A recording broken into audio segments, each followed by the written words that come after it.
시청자 여러분, JTBC 뉴스룸을 시작하겠습니다. 오늘 국회에서는 검찰총장과 인권위원장 후보자의 인사청문회가 열렸습니다.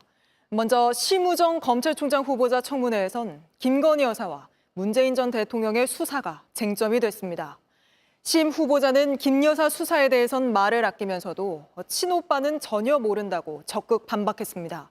또 문재인 전 대통령 수사도 보고받지 못해 잘 모른다고 했는데 먼저 이 청문회부터 연주환 기자입니다. 심우정 검찰총장 후보자는 사흘 뒤 열리는 김건희 여사 수사심의 위원회에 대해 말을 아꼈습니다.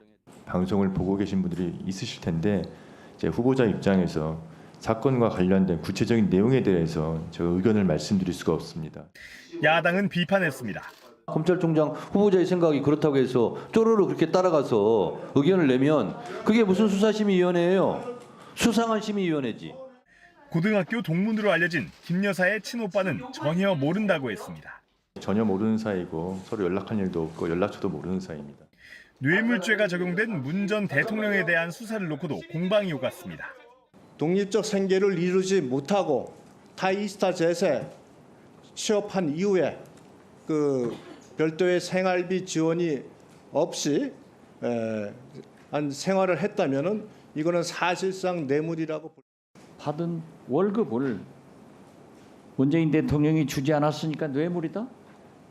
이런 뇌물죄가 있습니까?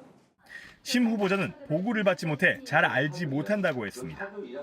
최태원 SK그룹 회장과 노소영 아트센터 나비관장의 이혼 소송 과정에서 불거진 300억대 비자금 환수에 대해선 원론적으로 답했습니다. 불법적으로 조성된 비자금 이 부분은 환수되는 방향으로 검찰이 가닥을 잡는 것이 맞겠다 이렇게 생각이 드는데 법률적으로 정확히 검토가 안 된 상태에서 말씀드리긴 어렵고 다만 제가 취임할 수 있다면 제가 한번 정확히 한번 살펴보겠습니다. 자료 제출이 제대로 되지 않았다며 야당 의원들은 총장이 제왕이냐고 반발했고 결국 심 후보자는 자녀 장학금 내역과 학폭 여부 등 추가 자료를 제출하기로 했습니다. JTBC 연지환입니다. 그런가 하면 안창호 국가인권위원장 후보자는 청문회에서 진화론에는 과학적 근거가 없다고 했습니다.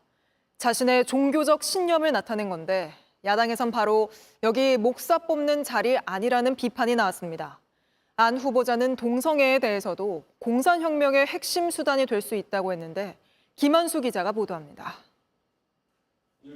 안창호 국가인권위원장 후보자는 평소 밝혀온 종교적 신념을 다시 한번 강조했습니다. 창조론은 무엇인가요? 하나님께서 천지를 창조하셨다 그 말씀입니다. 그걸 과학적으로 어떻게 교과서에서 가르치나요? 반면에 진화론에 대한 과학적 증명이 저는 없다고 생각을 합니다. 차별금지법에 대한 반대 의견도 굽히지 않았습니다. 동성애는 사회주의 혁명, 공산주의 혁명의 중요한 핵심적 수단이다. 이런 주장이 있습니다. 여러 가지 상황을 비추어 볼 때 가능성이 제로라고는 저는 생각하지 않습니다. 청문위원들의 지적이 이어지자 종교적 신념이 인권위원장으로서의 객관성을 훼손하진 않을 것이라고도 했습니다. 자신이 살던 서울 대치동 아파트를 장남에게 시세보다 싸게 넘겼다는 의혹도 부인했습니다. 이때가 부동산 가격이 폭등하던 시기입니다. 알고 계십니까? 제 기억으로는 그 당시는 폭등할 때는 아니었습니다. 이렇게 장남에게 집을 팔고 3주 뒤 2년 이상 실거주 의무가 생기는 토지거래 계약 허가구역으로 지정된 것에 대해서도 알지 못한다고 했습니다. 저는 사실 집 재산 관리에 저는 사실 많이 관여를 안 했습니다. 예. 장남 부부는 대치동 아파트는 전세를 내주고 현재는 강남의 다른 아파트에 살고 있습니다. JTBC 김한수입니다.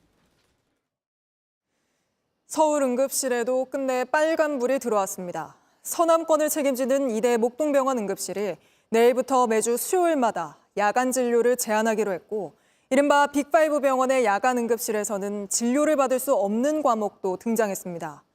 뿐만 아니라 아동 응급의료에 뚫린 구멍은 더 빠르게 커지고 있어서 제때 치료받지 못한 아기가 의식불명 상태에 빠지는 등 피해 사례가 잇따르고 있습니다. 그런데도 정부는 오늘까지도 위기 상황은 아니라며 반박에 나섰는데 먼저 응급실 현황부터 황예린 기자가 보도합니다. 이대 목동병원은 당장 내일부터 응급실을 제한적으로 운영하기로 했습니다. 매주 수요일마다 오후 5시부터 다음날 오전 8시 30분까지 응급의학과 전문의 대신 다른 진료 과목 전문의가 당직을 서는 겁니다. 또 신규 환자는 받지 않고 기존의 진료 이력이 있는 환자만 치료를 받을 수 있게 합니다. 이 병원은 서울 서남권을 책임지고 있는 권역 응급의료센터인데 가본 적이 없는 사람이나 중증 응급 환자에겐 사실상 응급실 문이 닫히는 겁니다. 문제가 있는 건 이곳뿐만이 아닙니다. 아주대병원 응급실도 이달부터 목요일에는 심폐소생술이 필요한 중증 성인 환자만 받기로 했습니다. 정부는 이처럼 응급실 운영에 차질이 생긴 병원 23곳을 집중 관리하겠다고 밝혔습니다. 내일부터 강원대병원, 세종충남대병원, 이대 목동병원에 군의관을 추가 배치할 계획입니다. 또한 건국대 충주병원 운영 제한에 대비해 충북대 병원에 군의관을, 충주의료원에 공보의를 배치해 정부는 또 추석 명절 응급의료에 어려움이 없도록 하겠다고 했습니다. 하지만 당장 가톨릭대 여의도 성모병원은 오는 14일부터 연휴 5일 동안 응급실 야간 운영 제한을 검토하고 있는 걸로 나타났습니다. 이른바 빅5 병원에선 야간 응급실에서 안과 진료를 받을 수 없는 상황입니다. 눈을 심하게 다쳤을 때 시력 회복의 시기를 놓칠 수 있는 겁니다. 안과 응급수술과 같은 경우에는 집단행동 이전에 이제 75개 기관에서 최근은 한 58개 기관 정도로 줄어들었습니다. 그래서 빅5에서는 진료가 제공되고 있지는 않지만 지난 2월 전공의 사직 이후 응급실에서 환자를 돌보던 의사 10명 중 3명 가까이는 떠난 상태입니다. JTBC 황예린입니다. 소아 응급의료가 무너지고 있는 것도 큰 걱정입니다. 2살 아기가 제때 치료를 받지 못해 의식불명에 빠졌고 또 다른 3살 아이는 4시간 넘게 뺑뺑이를 돌다 120km 떨어진 병원에서 겨우 수술을 받았습니다. 이미 이런 상황인데 여기에 더해 소아응급실 일부 진료를 무기한 중단하는 병원까지 나왔습니다. 계속해서 이희령 기자입니다.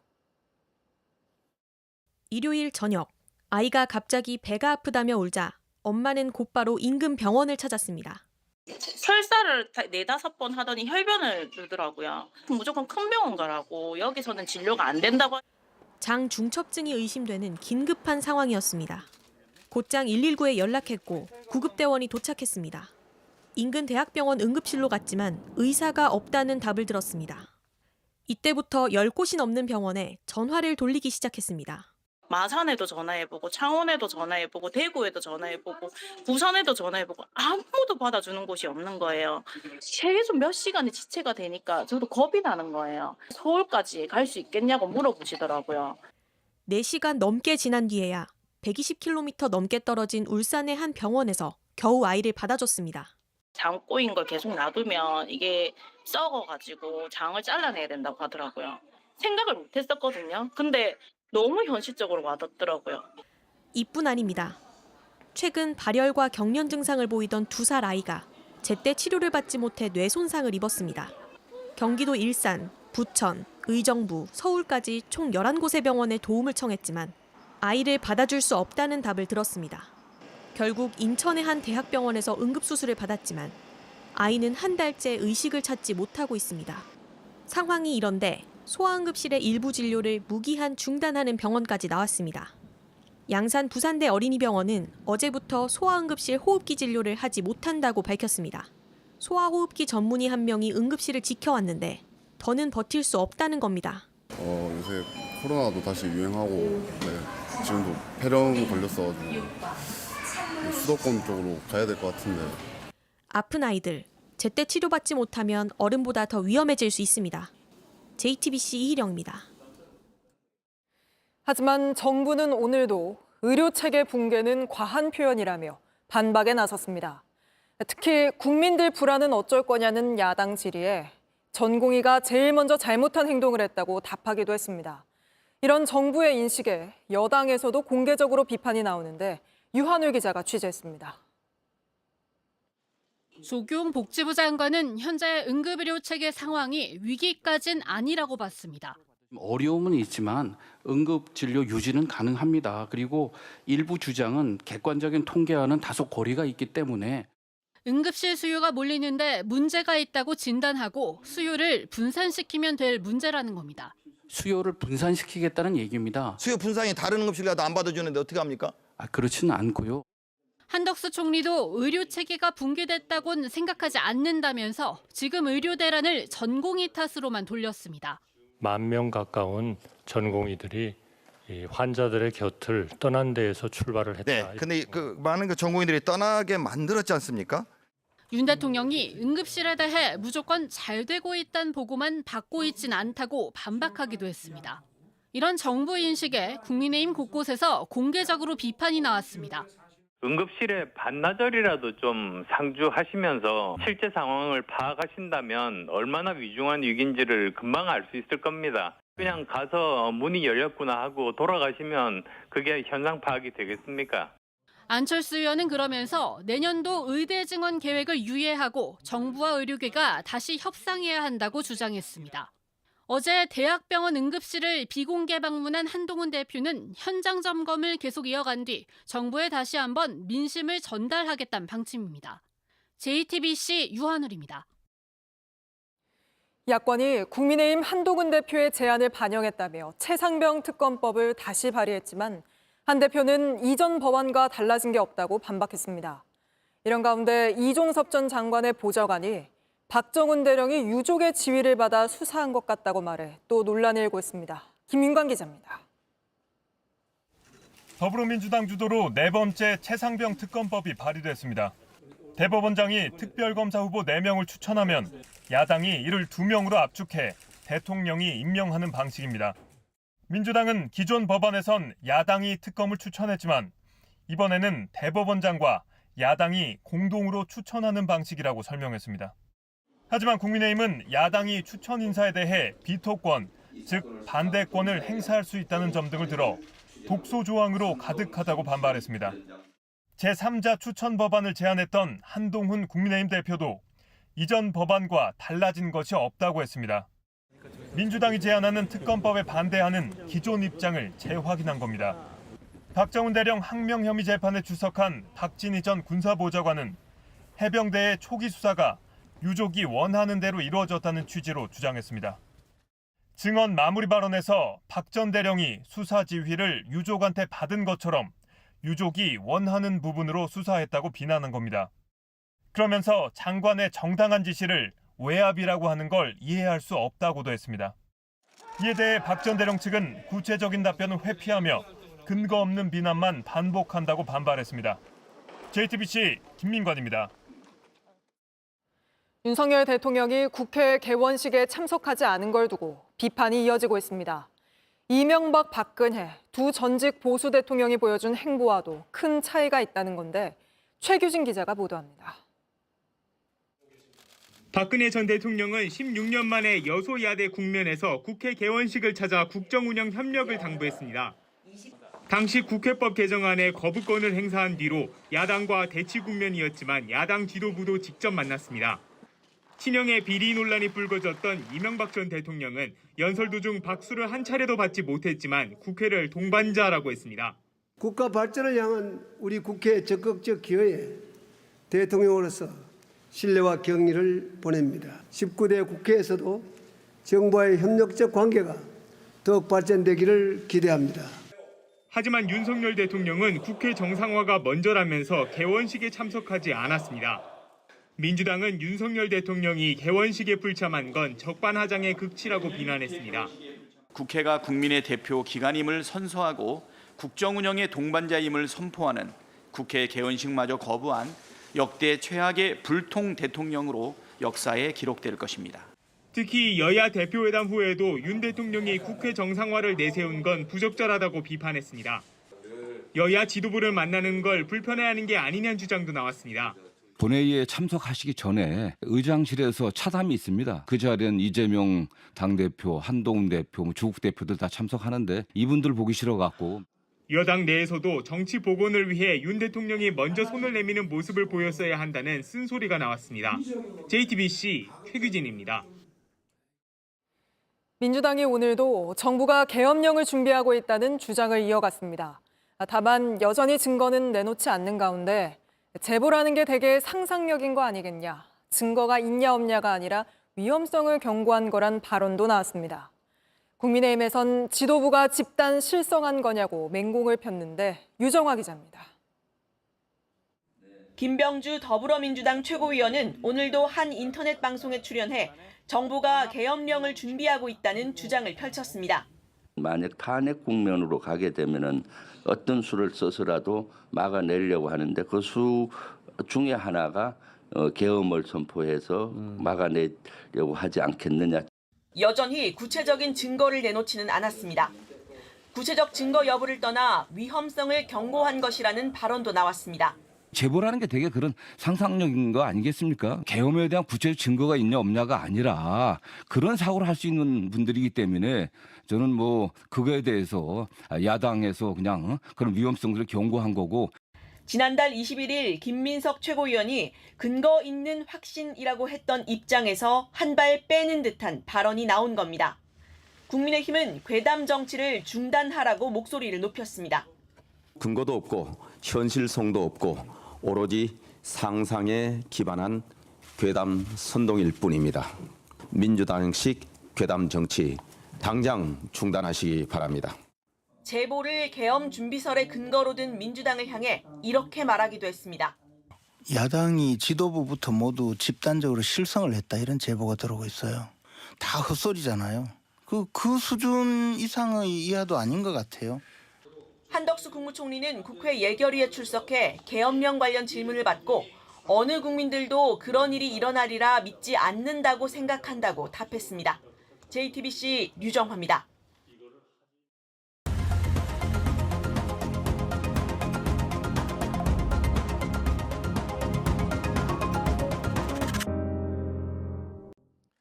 뉴스룸의 탐사보도 트리거, 오늘은 서울 은평구 아파트에서 발생한 일본도 살인 사건을 추적했습니다. 저희 취재진이 범행 과정이 담긴 CCTV를 입수했는데 당시 상황은 알려진 것보다 훨씬 더 끔찍했습니다. 먼저 오승렬 PD입니다. 여느 날 같은 여름밤이었습니다.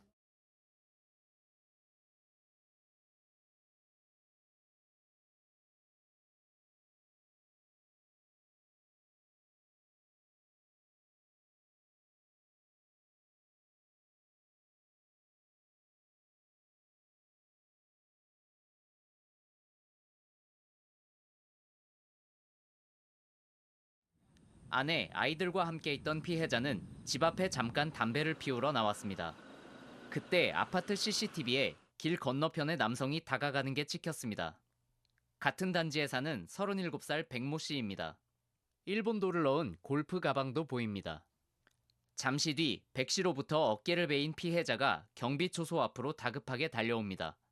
경비초소는 울타리로 막혀 있는 상황. 피해자는 경비원에게 도움을 청하며 신고를 부탁합니다. 하지만 얼마 지나지 않아 백 씨가 칼을 들고 쫓아옵니다. 필사적으로 피하고 그만하라고 하는데도 백 씨는 아랑곳 않고 칼을 휘두릅니다. 당시 경비원은 신고를 하는 중이었습니다.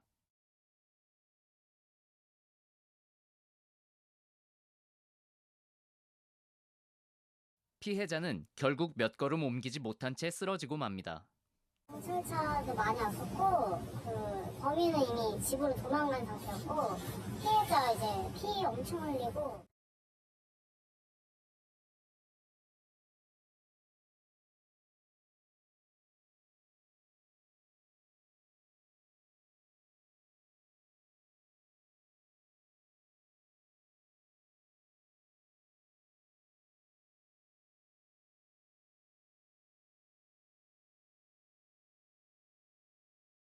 CCTV에서 사라진 백 씨는 잠시 뒤 집으로 가는 엘리베이터에서 모습을 드러냅니다.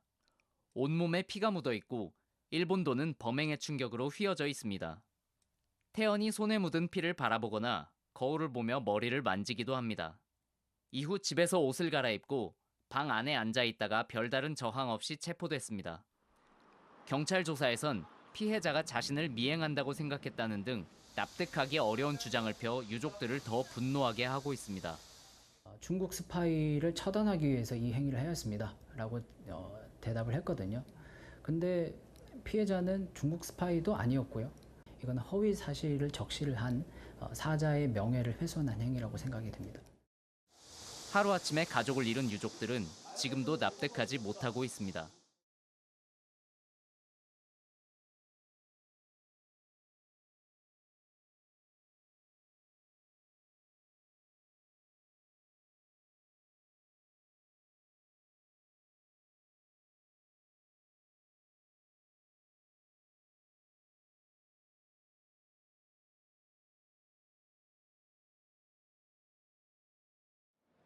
JTBC 오승열입니다.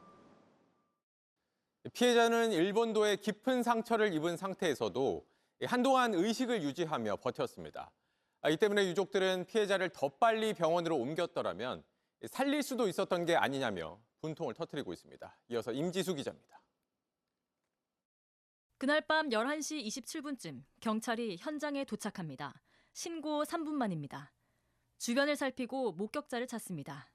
2분쯤 뒤 119 구급대가 도착해 피해자를 살피기 시작합니다. 몸 상태는 처참했습니다. 119 구급 일지엔 옆구리와 어깨, 손가락, 머리에 난 끔찍한 상처가 기록돼 있습니다. 그래도 살아 있었습니다. 다리를 굽혔다 펴고 말을 걸면 반응하며 버티고 있었습니다. 하지만 구급대가 현장에 도착해 병원으로 출발하기까지 17분이 걸렸습니다. 가장 안타까웠던 점은 피해자가 살아 있었습니다. 그 17분이 그 피해자에게는 생사를 가름하는 골든타임이었다. 유족은 더 빠르게 처치되지 못한 현장이 야속합니다. 이송병원이 정해지는 과정에서 구급대원들이 구급상황관리센터 전화를 2번 놓치면서 5분가량 늦어진 것도 원망스럽습니다.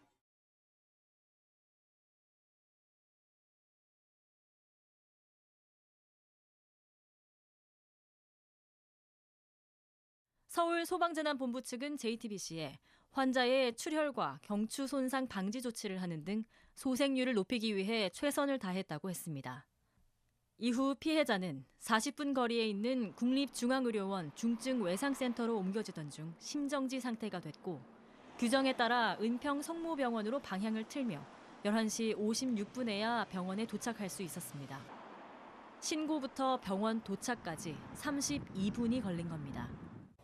들어오는 과정에 사망을 했다는 거야. 이미 숨이 끊어져서 들어왔다는 거에 피를 어머니 하려고. 야, 그냥 어이없어. 이후 피해자는 의식을 되찾지 못하고 숨졌습니다. 11시면 아주 늦은 시간도 아니에요. 그 시간에 칼맞아 죽게 만들어 놓는 세상이 이게 정상적인 국가냐. 어이가 없어갖고 이제 말도 안 나와. JTBC 임지수입니다. 물고기 잡을 때 쓰는 불법 작살총을 만들어 판매해온 업자가 해경에 붙잡혔습니다. 위력이 워낙 강해서 자동차 유리창을 박살내고 사람까지 해칠 수 있을 정도였습니다. 윤정주 기자입니다. 물속에서 V를 그려 보이는 이 남성. 허리춤엔 잡은 물고기가 매달려 있습니다. 한 손에 든 건 직접 만든 불법 작살총입니다. 유튜브 영상을 참고해 허용 강도보다 센 불법 총기를 제작했습니다. 일반 작살총 540배 위력이었습니다. 불법 해루질에 쓰이는 사제 작살총입니다. 작살대만 1m가 넘는데요. 위력이 어느 정도인지 제가 직접 쏴보겠습니다. 가장 큰 작살총은 성인 남성 3명이 달라붙어야 장전할 수 있습니다. 그만큼 크고 강합니다. 작살을 쏘자 강화 유리엔 커다란 구멍이 생겼습니다. 사람 피부와 비슷한 젤라틴 블록은 그대로 관통해버립니다. 자동차 유리는 아예 산산조각 났습니다. 사람 혹은 더 큰 생물이 맞아도 생명이 위험할 정도입니다. 50m 이상 나오면 되고 해양 포유류, 돌고래라든지 사람은 충분히 상쇄할 수 있을 정도의 파괴력을 가지고 있는 물건입니다. 이런 위력을 가진 무기 가지고만 있어도 불법입니다. 2년 이하의 징역 또는 500만 원 이하의 벌금에 처해질 수가 있습니다. 이 남성은 지난 2016년부터 이런 불법 작살총 48자루를 팔아 3천여만 원을 벌었습니다. 해경은 지난달 이 남성과 작살총을 사간 남성 2명을 검찰에 넘겼습니다. JTBC 윤정주입니다. 마약 상습 투약 혐의 등으로 재판에 넘겨진 배우 유아인 씨가 징역 1년을 선고받고 법정 구속됐습니다. 재판부는 유 씨가 마약류에 대한 경각심이 부족하고 의존도가 심각해 보인다고 했습니다. 여도현 기자입니다. 배우 유아인 씨가 법정으로 들어갑니다. 한 말씀만 부탁드립니다. 재판부는 오늘 유 씨에게 징역 1년에 벌금 200만 원을 선고했습니다. 도주 우려가 염려된다며 법정 구속도 했습니다. 마약 투약 혐의로 수사가 시작된 지 1년 7개월 만입니다. 유 씨는 미국서 대마를 3차례 피우고 미용 시술을 받는다며 180번 넘게 프로포폴 등을 맞고 다른 사람 이름으로 수면제를 1000정 넘게 산 혐의 등으로 재판에 넘겨졌습니다. 재판부는 마약류 관련법의 허점을 이용해 범행을 저질렀다며 재범 위험성이 낮지 않고 죄질이 좋지 않다고 밝혔습니다. 다만 유 씨가 다른 사람에게 대마를 피우라고 강요한 혐의와 수사가 시작되자 지인에게 메시지를 지우게 한 혐의에 대해서는 무죄를 선고했습니다. 재판부는 대마를 건네받은 사람이 직접 핀 것이고 증거를 없애려 한 정황이 의심은 되지만 지워진 문자가 무슨 내용인지 제대로 확인되지 않았다고 설명했습니다. 재판부가 구속 전 마지막으로 하고 싶은 말을 하라 하자 유 씨는 고개를 숙이며 많은 분들에게 심려와 걱정 끼쳐 죄송하다고 했습니다. 함께 대마를 핀 지인은 징역 8월에 집행유예를 받고 법정을 나왔습니다. JTBC 여도현입니다. 오늘 아침 강원 강릉시 고가도로에서 추돌 사고가 나면서 화물차 한 대가 다리 아래로 추락했습니다. 화물 차량에 곧바로 불이 붙었는데 이 사고로 2명이 숨졌습니다. 조승현 기자가 취재했습니다. 1톤 화물차 적재함이 고가도로 옆으로 튀어나옵니다. 전신줄 건드리며 폭발이 일어나고 차량은 추락합니다. 바닥에 떨어진 차에서 곧바로 불꽃과 검은 연기가 치솟습니다. 차에서 튕겨나온 사람은 도로에 쓰러져 있습니다. 출동한 소방관들에게 한 시민이 아직 차 안에 사람이 있다고 알립니다. 소방관들은 불붙은 차 안에서 사람을 꺼냅니다. 그런 뒤에도 불은 계속되고 작은 폭발은 이어졌습니다. 밑에서 걸어 올라오는데 뭐 폭발이 일어나는 거예요. 그래서 겁이 나가지고 거의 다 왔다가 도로 좀 또 빠고 했다가. 강원 강릉시 한 고가도로에서 SUV 차량이 앞서가던 다른 SUV를 들이받은 건 오전 6시 36분쯤입니다. 부딪힌 차량은 중앙선을 넘어 튕겨나갔고 반대 차선 화물차를 덮쳤습니다. SUV와 충돌한 화물차는 그 충격으로 도로 오른편 울타리를 뚫고 약 15m 아래 이 지점으로 떨어졌습니다. 화물차에 불이 났고 완전히 탔습니다. 타고 있던 3명 가운데 차량과 함께 추락한 남성 2명이 숨졌습니다. 나머지 1명은 SUV와 부딪힐 때 차 밖으로 튀어나와 오히려 목숨을 건졌습니다. 최초 추돌 사고를 낸 SUV 운전자는 아직 조사하지 못했습니다. 치료 중이라서 진술을 못 받아놓고 혈액 채취는 해놓고 있습니다. 경찰은 음주뿐 아니라 과속이나 졸음운전 등 다양한 가능성을 조사할 예정입니다. JTBC 조승현입니다. 지난달 서울 아파트 공사 현장에서 20대 노동자가 고압 전류에 감전돼 숨지는 사고가 났습니다. 그런데 사고 당시 이 노동자는 쓰러진 상태로 1시간 넘게 혼자 방치됐고 이 모습을 찍고 있던 CCTV는 갑자기 다른 방향으로 돌아가기도 했습니다. 경찰은 건설사 관계자들을 조사 중입니다. 김지윤 기자가 취재했습니다. 서울 강동구의 아파트 공사 현장입니다. 꼭대기층인 34층에서 콘크리트 타설을 마친 인부들이 현장을 하나둘씩 떠납니다. 23살 건설 노동자 김기현 씨는 타설 장비 전원을 직접 끄라는 지시를 받았습니다. 리모컨이 고장났기 때문입니다. 전원 장치 문을 열고 손을 갖다 댄 순간 고압 전류에 감전됩니다. 몸을 떨던 김 씨는 20여 초 만에 힘없이 쓰러집니다. 쓰러진 김 씨를 비추던 CCTV가 30분쯤 지나 갑자기 움직입니다. 쓰러진 김 씨 쪽으로 확대를 해보더니 김 씨가 아예 보이지 않는 쪽으로 CCTV 각도를 휙 돌려버립니다. 40분쯤 지나 다시 숨진 김 씨 쪽으로 CCTV가 돌아옵니다. 김 씨는 여전히 혼자 쓰러져 있습니다. 소방에 신고가 접수된 건 이즈음인 5시 26분이었습니다. 30분 동안 아무도 CCTV를 보지 않고 있다가 뒤늦게 발견하고도 40분을 더 방치한 걸로 보이는 대목입니다. 김 씨가 일한 하청업체의 대표는 김 씨가 전화를 받지 않아 원청에 CCTV를 살펴달라고 부탁했다며 CCTV를 통해 김 씨를 발견한 뒤 신고가 된 것으로 안다고 했습니다. CCTV를 관리하고 있는 원청 건설사는 왜 확인이 늦었고 CCTV가 갑자기 돌아간 건지 등을 물었지만 경찰 조사에 협조하고 있다는 답만 했습니다. 경찰은 현장 관리자 및 CCTV 관리자 등을 불러 사고 경위 등을 조사하고 있습니다. JTBC 김지윤입니다. 이렇게 20대 청년이 일터에서 목숨을 잃었는데도 하청업체 대표는 유족에게 사과 대신 서류 한 장을 내밀었습니다.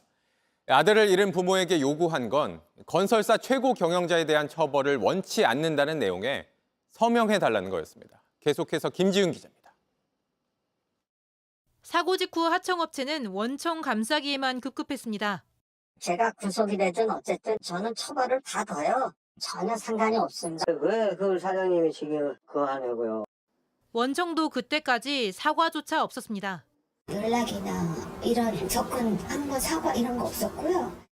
그리고 2주 뒤 합의를 하자며 김 씨 부모를 찾아와 미리 만든 서류 하나를 내밀었습니다. 처벌 불원서입니다. 사망한 김 씨의 부모입니다로 시작합니다. 하청과 원청, 최고 경영자와 임직원 등의 처벌을 원치 않는다. 빨리 공사를 다시 할 수 있게 부탁드린다고 적혀 있습니다. 원청의 책임도 묻는 중대재해법 처벌을 피하기 위한 겁니다. 공사를 빨리 진행하게 조치해달라는 문구가 너무너무 화가 났어요. 보자마자 그 사람들하고 말 한마디 안 하고 그냥 저희는 합의 못한다고 나왔거든요. 유족은 원청과 하청 모두에게 책임이 있다고 강조했습니다. 정기적으로 문제가 있었던 장비고 안전관리자도 없었어요. 누구 CCTV를 누구 모니터하는 사람도 없었고. 숨진 김 씨는 퇴근이 얼마 안 남았다는 메신저를 엄마에게 보낸 뒤 변을 당했습니다. 이제 아들이 집에 올 줄 알았을 거 아니에요. 아니 아들이 너무 놀래고 무서웠을 것 같고 집에 너무 오고 싶어 했을 것 같아서 제가 좀 집에 안전하게 데리고 오고 싶었어요.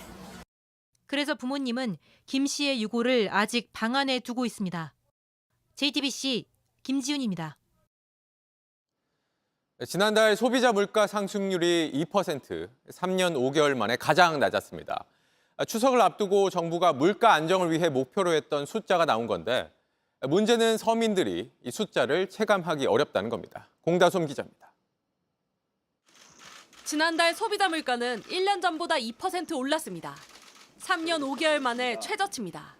물가 안정 목표에 도달했습니다. 앞으로 기상이변, 국제유가 불안 등 추가 충격이 없다면 소비자 물가는 2% 초반으로 안정될 전망입니다. 특히 지금까지 물가를 끌어올렸던 농축수산물이 2.4% 올라 진정세로 접어든 영향이 컸습니다. 다만 서민들의 체감 물가는 여전히 높습니다. 외식 물가는 여전히 평균 물가 상승률을 웃돌았고 요즘에는 인당 한 2만 원씩까지도 오른 것 같아요. 물가가 낮아진다고 해서 외식 물가가 낮아지는 건 아니더라고요. 그래서 별로 체감은 별로 안 되는 것 같아요. 자주 사 먹는 과일은 10% 가까이 올랐습니다. 핵과일이 나오기 시작한 배와 사과는 추석을 앞두고도 여전히 비쌉니다. 사과값도 내리고 복숭아 값은 뭐 35%가 내렸다고 나오더라고요. 그래서 막 온고해요. 아니요, 비싸요. 이렇게 흠 있는 거는 싼데 비싸더라고요. 총선 전에도 마트를 방문했던 윤석열 대통령은 오늘 예고 없이 마트를 찾아 시민들과 함께 장을 봤습니다. 이 자리에선 사과, 배 가격이 아직 높은데 정부가 비축 물량을 풀고 있으니 조금 기다려달라고 언급했습니다. 내수 회복의 걸림돌이었던 물가가 다소 안정됐지만 곧바로 소비가 늘어날진 미지수입니다. 고금리 이자 부담으로 가게 씀씀이가 줄고 있는 데다 긴급 가격 안정자금 등 정부가 주도한 할인 행사의 효과는 점점 희석되고 있다는 지적도 나옵니다. JTBC 공다소입니다. 추석이 다가오면서 선물 준비하는 분들 많을 텐데요. 그런데 추석 선물 세트도 지난 명절 때와 가격은 똑같은데 용량이 줄어든 꼼수 인상, 슈링크플레이션 제품이 많은 걸로 조사됐습니다. 김도훈 기자가 취재했습니다. 한 대형마트 추석 선물 세트 코너입니다. 과일 세트부터 통조림, 버섯까지 다양합니다. 경기가 안 좋으니까 비싼 거는 못 하더라도 조금 가성비 좋은 거 찾는 거죠. 4, 5만 원대 찾아요. 실제 마트들은 가계 부담을 고려해 10만 원 넘는 제품은 지난 명절 대비 절반을 줄이고 4만 원 이하는 10% 더 늘렸습니다. 그런데 소비자원이 대형마트와 백화점 6곳이 파는 선물 세트 280여 종을 조사해보니 그중 11%가 설보다 가격이 올랐습니다. 특히 가격과 구성은 똑같은데 용량만 줄인 선물 세트도 있습니다. 한 식품업체 김 선물 세트는 김이 4봉에서 3봉으로 한 봉지 줄었습니다. 이 생활용품 선물 세트는 값은 3,000원 올랐는데 500ml 샴푸 2개를 하나로 줄이고 양이 더 적은 샴푸를 채워 넣었습니다. 치약, 비누 용량을 줄이거나 빼는 등 소비자가 알아차리기 어렵게 눈속임한 제품은 모두 7개로 나타났습니다. 똑같은 제품이라도 마트가 적용하는 카드사 할인에 따라 2만 원 넘게 차이 나거나 백화점끼리도 같은 위스키 한 병이 5만 원 넘게 비싼 경우도 있었습니다. 유통 채널별로 선물 세트 가격이 다를 수 있기 때문에 추가 할인이나 상품 추가 증정 여부 등 가격을 꼼꼼히 비교해 보시고 구매를 결정하시기 바랍니다. 한국소비자원은 유통업계에 명절 선물 세트 구성품에 대한 정확한 정보를 소비자에게 제공할 것을 권고했습니다. JTBC 김도훈입니다. 정부가 국군의 날인 10월 1일을 임시 공휴일로 지정했습니다. 개천절과 함께 징검다리 휴일이 늘자 반기는 직장인이 많았던 반면에 학교 현장에선 갑작스런 휴일에 중간고사 일정이 어그러지면서 불만이 터져 나왔습니다. 성화선 기자입니다.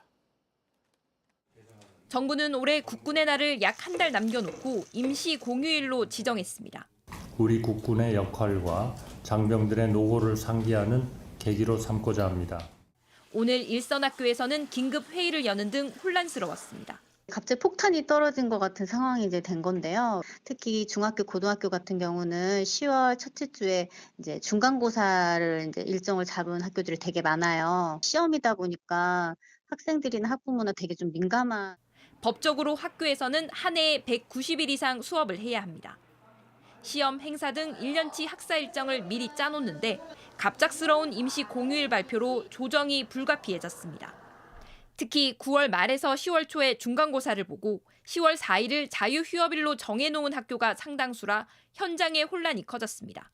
재량 휴업일을 이제 급하게 빼야 될 것이냐 말 것이냐, 방학을 또 어떻게 조정을 할 것이냐, 이런 문제들이 지금 걸려 있거든요. 진도 문제가 발생을 해버렸어요. 빠진 날만큼은 수업을 또 다른 날을 빼서 어떻게 보충해야 되는가. 10월에는 체험학습이나 수학여행 등을 계획했던 학교도 있어 일정 변경에 어려움을 겪고 있습니다. JTBC 성화선입니다. 1,300만 명이 이용하는 경기도 버스가 전면 파업의 갈림길에 섰습니다. 오늘 노사 협상이 타결되지 않으면 내일 경기버스 대부분이 멈추는데 바로 현장으로 가보겠습니다. 자, 오원석 기자, 지금 협상은 어떻게 진행되고 있습니까? 네, 노사가 이곳에서 협상을 시작한 지 약 4시간쯤 지났습니다. 회의실 안 분위기는 강경 대치 그 자체라고 노사 양측은 입을 모아 설명했습니다. 조금 전 김동연 경기도지사가 중재를 위해 이곳 현장에 방문했는데요. 여전히 임금 인상과 교대 근무제 도입을 두고 노사 입장 차이가 큰 상황입니다. 그런 만큼 밖에서 대기하는 노사 관계자들은 굳은 표정으로 회의 결과를 지켜보는 입장입니다. 협상은 늦으면 내일 새벽까지 이어질 가능성이 높습니다. 네, 지금 어떤 게 핵심 쟁점이 되고 있는 건가요? 네, 아무래도 임금 인상과 교대 근무 형태를 두고 줄다리기가 이어지고 있는 상황입니다. 노조는 임금을 최소 12%는 올려야 한다고 요구하고 있습니다. 반면 사측은 임금 인상안을 5% 들고 나와서 양측의 입장 차이가 아주 큰 상황입니다. 또 현재 격일 근무제인데 이를 1일 2교대제 근무를 당장 도입해야 된다는 게 노조 측 주장입니다. 하지만 사측은 이 제도 역시 도입하는 데 시간이 다소 필요하다는 주장입니다.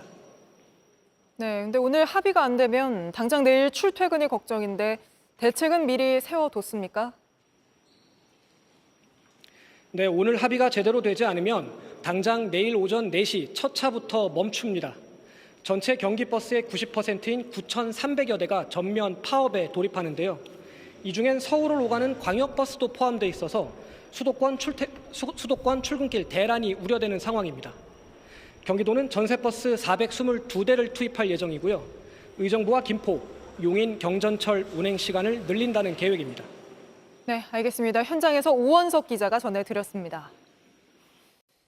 경찰이 딥페이크 성범죄 집중 단속을 시작하자 피해 신고가 닷새 만에 100건 넘게 들어왔습니다.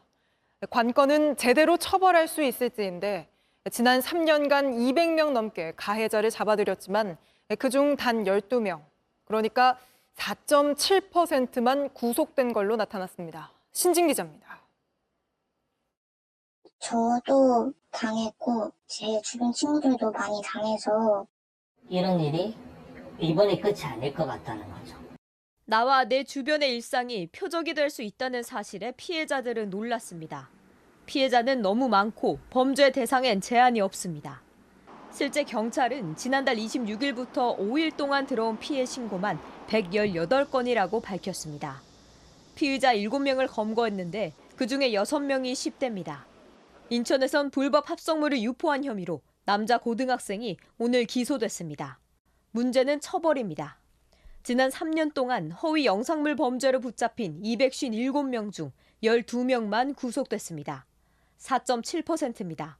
불법 합성물을 직접 만들거나 유포했을 때만 처벌할 수 있고 심각성에 대한 인식은 아직 떨어집니다.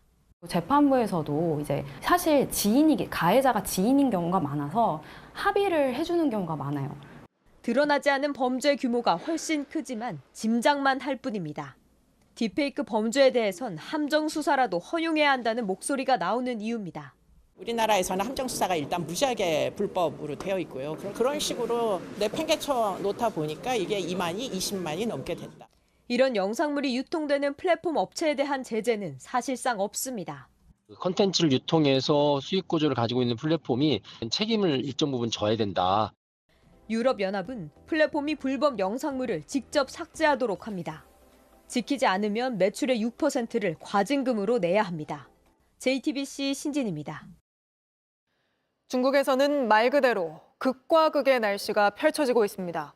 북쪽에서는 벌써부터 겨울 패딩을 꺼내 입었고 남쪽에서는 40도 넘는 폭염에 사람이 쓰러지고 있습니다. 베이징에서 이도성 특파원입니다. 농작물에 서리가 내려앉고 오토바이 위엔 얼음이 뒤덮였습니다.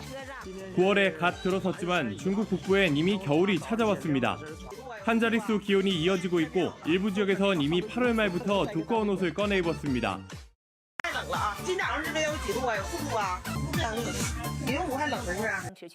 다음 주부터는 기온이 영하로 떨어질 걸로 예상되면서 국가 공공난방도 북부 도시들에서 처음 시작했습니다. 这2个城市年平均气温在零下5摄氏度以下，风冻期210天以上，因此供暖期长达9个月，成为全国供暖期最长的2座城市。 같은 기간 중남부 지역에선 40도가 넘는 기온이 연일 이어지고 있습니다. 불도 없이 기름 두른 후라이팬에서 10분 만에 달걀을 요리할 수 있을 정도입니다. 기온이 40도가 넘을 것으로 예상할 때 내리는 최고 단계 경보인 고온 적색 경보도 일주일 넘게 이어지고 있습니다. 지난주 산둥성에서 군사훈련해봤던 여학생이 열사병으로 쓰러져 숨지고 지난 2일에도 운동장에 서 있던 중학생이 실신하는 일이 벌어졌습니다. 수찬성에서는 학생들을 위해 이번 주로 예정됐던 개학을 일주일 미루기로 했습니다. 중국 기상당국은 뜨겁고 건조한 티베트 고기압의 영향으로 이번 주까지는 고온 현상이 계속될 걸로 내다봤습니다. 중국 베이징에서 JTBC 이도성입니다.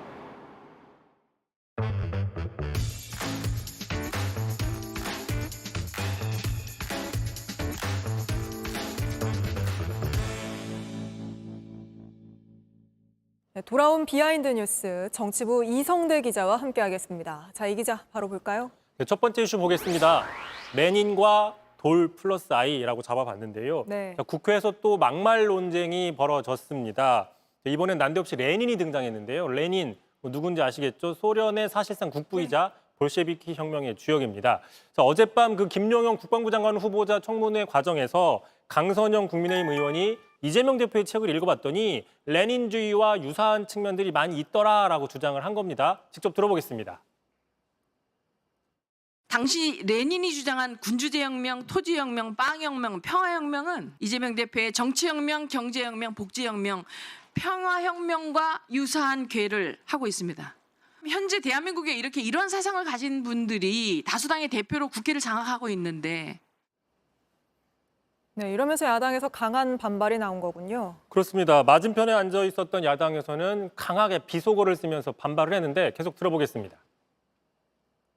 국회 의원한테 X라고 말하는 아니 의원님 그렇게 상스러운 분들하고 같이 아니. 이 자리에 있다는 것이 안타깝습니다. 어떻게 동료 의원한테 쌍스럽다 말을 합니까? 자, 레닌의 볼셰비키 혁명하고 아니. 손가락질하지 마세요. 아니, 왜 손가락질하는 거야? 아예 비속어까지 나왔군요. 네, 그렇습니다. 그 논란은 오늘도 지속이 됐습니다. 자, 먼저 국민의힘 이제 국방위원 의원들이 이렇게 얘기를 했습니다.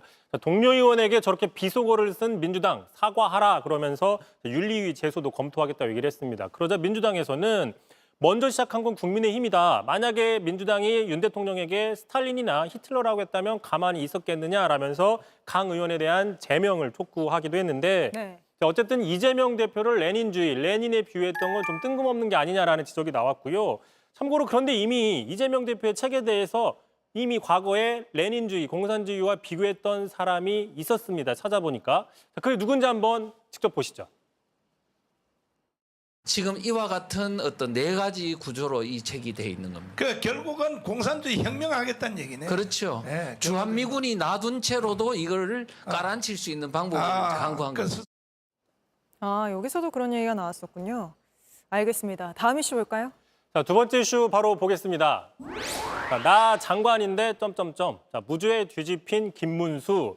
자, 김문수 고용노동부 장관이죠. 2020년 코로나가 한참 확산하던 시기에 그 집합금지 명령을 어기고 예배를 드린 적이 있습니다. 예배를 드렸다고 해서 논란이 된 적이 있었는데 당시 감염병 예방법 위반 혐의로 1심에서는 무죄가 나왔습니다. 기소가 됐는데. 그런데 오늘 2심 결과가 나왔는데 2심에서는 벌금 250만 원. 그러니까 뒤집힌 것이죠. 자, 당시에 같이 예배를 받던 사랑제일교회 일부 신도들도 유죄를 받았습니다. 정광훈 씨가 이끄는 그 교회였던 거죠? 그렇습니다. 이미 김문수 장관은 청문회 과정에서 각종 논란의 발언들로 도마에 올랐는데 자, 실정법 위반까지 더 하나 된 셈이고요. 네. 자, 그럼에도 김문수 장관은 지난달 26일이었죠.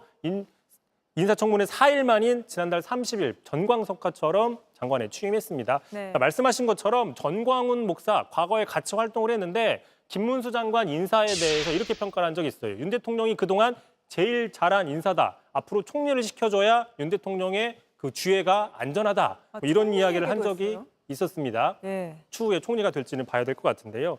자, 이런 가운데 김문수 장관이 오늘 한덕수 총리와는 비교가 되게 자, 어제 이어 오늘도 일제시대 우리나라 선조들의 국적은 일본이다. 이런 발언을 되풀이했습니다. 직접 들어보시죠.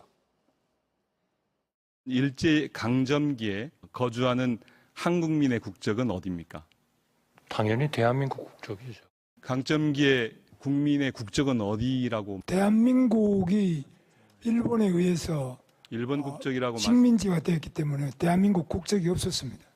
송기정 선수가 일장기를 달고 송기정 선수 얘기는 하지 마시고요. 네, 알겠습니다. 오늘은 여기까지 들어보죠. 이성대 기자였습니다. 다음 소식입니다. 두 달 앞으로 다가온 미국 대선은 민주당 전당대회 효과가 예상보다 크지 않았다는 분석이 나오면서 박빙의 승부가 예상되고 있습니다. 해리스 후보는 바이든 대통령과 함께 격전지 유세에 나섰고 대선 변수로 떠오른 가자지구 전쟁 문제도 논의했습니다. 워싱턴 정강현 특파원입니다. 해리스 민주당 대통령 후보는 오늘 백악관에서 바이든 대통령과 가자지구 협상안을 놓고 긴급 논의를 했습니다.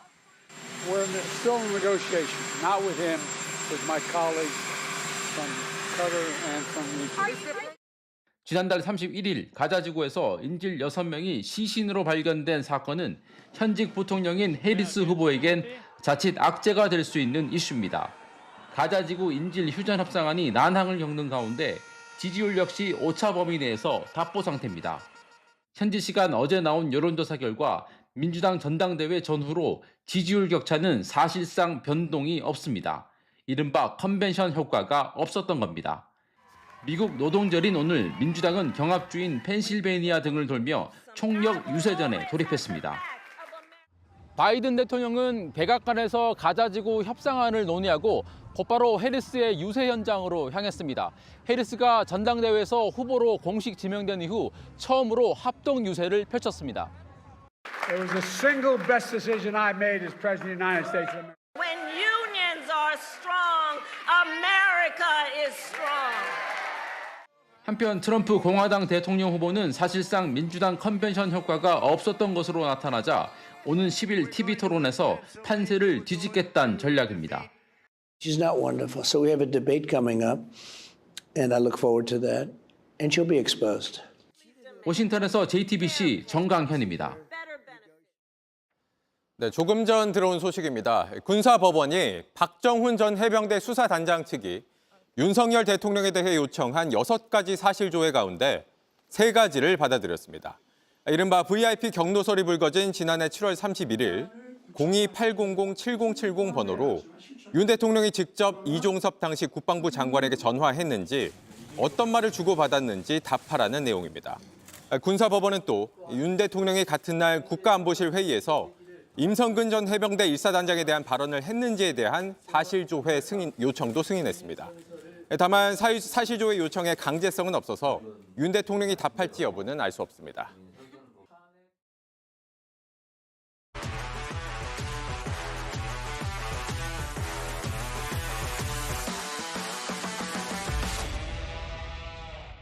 스포츠 뉴스입니다. 손흥민 선수가 오늘 귀국해서 방금 전부터 축구 대표팀 훈련을 시작했습니다. 대표팀에서 100경기 넘게 뛰었지만 홍명보 감독과 제외한 건 10년 만인데요.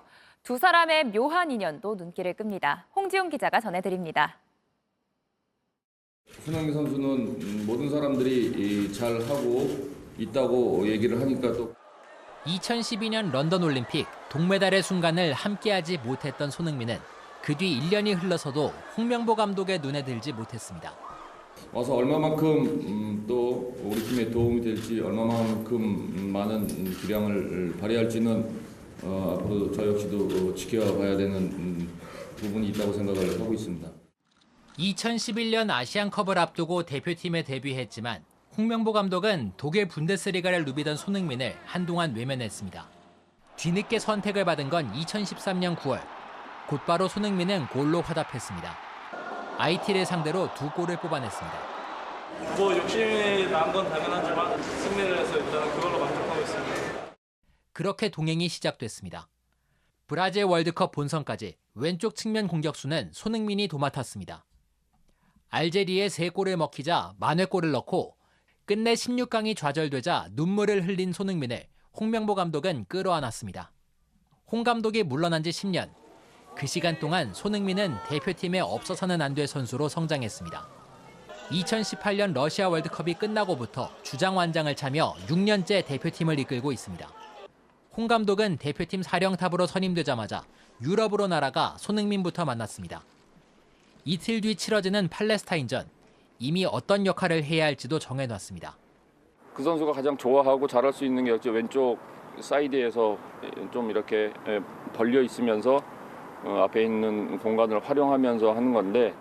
JTBC 홍중입니다. 황인범 선수가 구단 엠블럼을 가슴에 달자 페이에노르트 유니폼을 입은 모습으로 변신합니다. 마치 게임 속의 한 장면 같죠? 이 영상은 페이에노르트가 황인범의 영입을 공식화하면서 올린 겁니다. 황인범의 계약 기간은 2028년까지 4년, 등번호는 4번입니다. 황인범의 최소 이적 금액은 약 118억 원에 달한다는 현지 언론 보도도 나왔네요. 2015년 대전 시티즌에서 프로 생활을 시작한 황인범. 미국과 러시아, 그리고 그리스를 거쳐서 세르비아의 즈베즈다까지 구단은 황인범이 거쳐온 나라들도 이렇게 강조해서 보여줬습니다. 파란만장하고 분주했던 이적 과정에 마침표를 찍은 황인범. 페이에노르트에서는 어떤 새로운 축구 인생을 보여줄까요? 구슬이 자동으로 굴러 나와야 하는데 출구 쪽에서만 맴돌고 나오질 않습니다. 당황한 배구 연맹 관계자들이 손으로 구슬을 밀어내네요. 여자 배구 신인 드래프트에서 오늘 벌어진 황당한 사고입니다. 구단의 지명 순서를 정하는 첫 순서부터 이렇게 추첨 기계가 말썽을 일으키더니 결국 드래프트가 1시간 가까이 중단됐습니다. 7개 구단 관계자들이 모여서 비디오 판도까지 거치는 웃지 못할 상황도 벌어졌는데요. 이런 혼란 속에서 178cm의 세터 김다은이 전체 1순위로 한국도로공사 유니폼을 입게 됐습니다.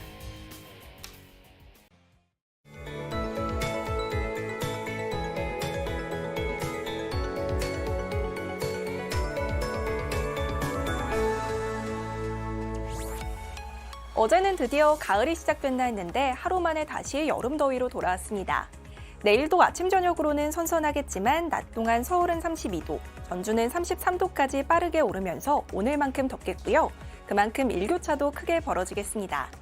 현재는 전남과 경남 하동에만 폭염특보가 남아있는데요. 하지만 당분간 늦더위가 계속 이어지면서 더 많은 지역으로 확대될 가능성이 있겠습니다. 내일도 쾌청하게 드러난 하늘에 볕이 강하게 내리쬐겠고요. 수도권은 오존 농도도 짙겠습니다. 자외선 차단제를 꼼꼼히 바르고 양산을 활용하는 게 도움이 되겠습니다. 반면 제주도는 내일 오후까지 가끔 비가 내리겠습니다. 최저기온은 춘천 18도, 대구 20도로 선선하겠지만 한낮엔 32도 안팎까지 오르면서 평년보다 3도에서 4도 정도 높겠습니다.